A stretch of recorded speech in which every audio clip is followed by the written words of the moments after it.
একটা কঠিন মুসিবত আসছে, আরে বলে দিয়ে যায় শুনে রেখে দে, তোদেরকে নাগরিক থেকে কৃতদাস দাসী বানাবা এই চক্রান্ত ভারতের প্রধানমন্ত্রী করতে লেগেছে।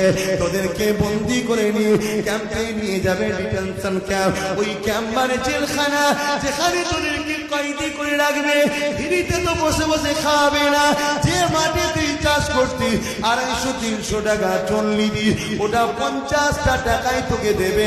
200 টাকা চালিন বাস্তা লুটে নেবে, তোকে খাটাবে, তোকে গোলাম বানাবে, তোকে কৃতদাস বানাবে। কার উপরে তুই ভরসা করবি?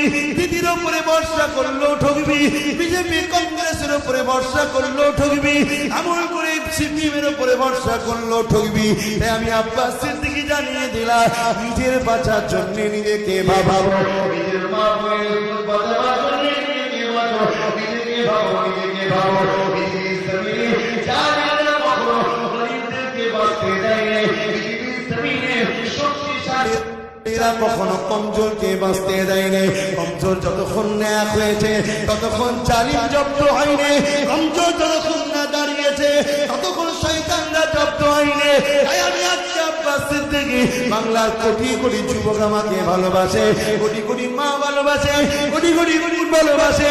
তাদের চোদাবকে বাঁচাবার জন্য, আমার ভাইদের জীবনকে জ্যোতির সাথে রাখার জন্য আমি চেষ্টা করছি। কিন্তু আমার আল্লাহ জানিয়েছে, যে জাতি কখনো পরিবর্তন হতে চাইবে না, আমি আল্লাহ তাকে কখনো পরিবর্তন করব না। আল্লাহর হস্তে বলে দিয়ে যায়, তোমরা চেষ্টা যদি করো আমার আল্লাহ তোমাদেরকে দয়া করবে, সাহায্য করবে। তোমাদেরকে আল্লাহ অবশ্যই জালিমদের হাত থেকে বাঁচিয়ে সুন্দর একটা শান্তির ভারত দিয়ে দেবে।